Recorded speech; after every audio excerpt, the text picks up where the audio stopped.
First up, calls for Attorney General Eric Holder to resign at an explosive Senate hearing today, investigating the leak of classified intelligence programs and other issues with justice. With me now, Pennsylvania Republican Senator Pat Toomey. Senator, we want to talk about the economy in a moment, but we just want to get your perspective on this. Now, we should point out that Senator Cornyn, who took the lead along with Lindsey Graham, but Senator Cornyn in particular is one of 21 senators who voted against the confirmation of Eric Holder.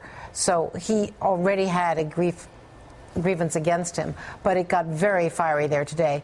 What do you think about the whole question of the leak investigation, whether the Attorney General is correct, as Democratic senators have said, and some Republicans, that it is much quicker and easier to move ahead with U.S. attorneys investigating those national security leaks than to go through the whole process of finding a special counsel?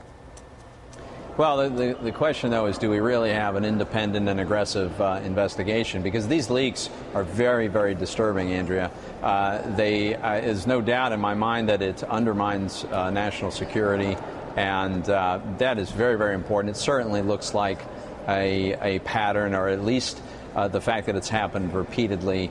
This is very disturbing, and I think it does call for the most aggressive possible investigation. And you don't think that the U.S. attorneys, one of whom was a Bush appointee, could conduct that investigation and do it in a more timely way? I'm not sure about that, Andrea. That's something that I'm going to consider a little bit further, look into a little further, and discuss some more with my colleagues. But I am very, very concerned with the frequency of very serious leaks coming out of this administration that threaten American security. Now, let me talk about the economy, because as we face this fiscal cliff in the fall, there are a number of senators, now more than 32 senators, including some members of the leadership on both sides, who have been meeting privately, quietly, trying to come up with proposed legislation to deal with what the looming disaster in the fall. You are one of those leaders. You've been involved, I believe, in conversations along the way. What do you think is it possible for Republicans and Democrats in this election year to come up with some answers before we have the expiration of the Bush tax cuts and those automatic spending cuts? Andrea, I wish I could say I was optimistic about what we can get done between now and the election. I'm not very optimistic. I sat on the super committee. I worked through that process painstakingly for months and presented a framework that was a major concessions to the other side, including new revenue, including the most modest and generally previously agreed upon spending reductions, and still we were not able to persuade our Democratic colleagues.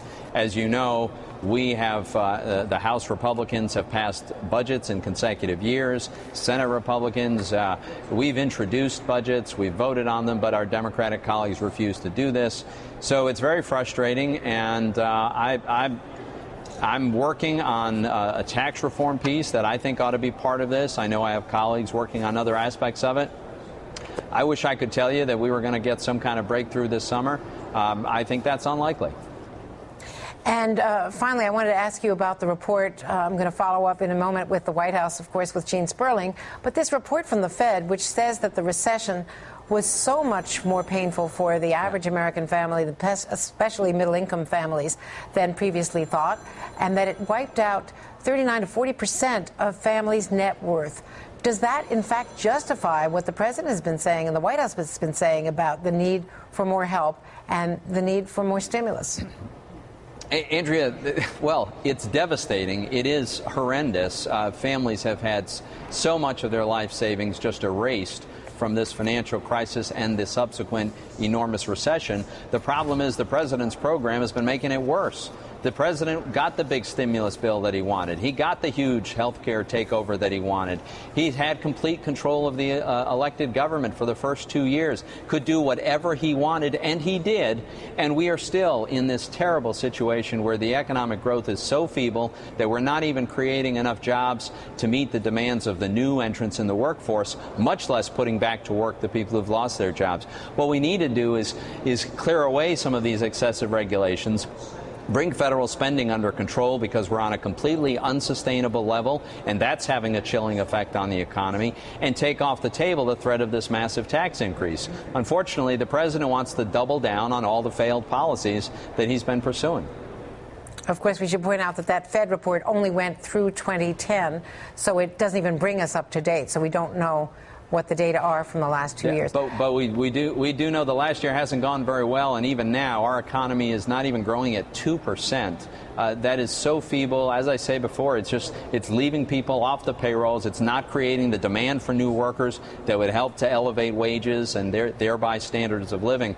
No, we're still in a very bad place, and we really need to break from these policies that have gotten us here.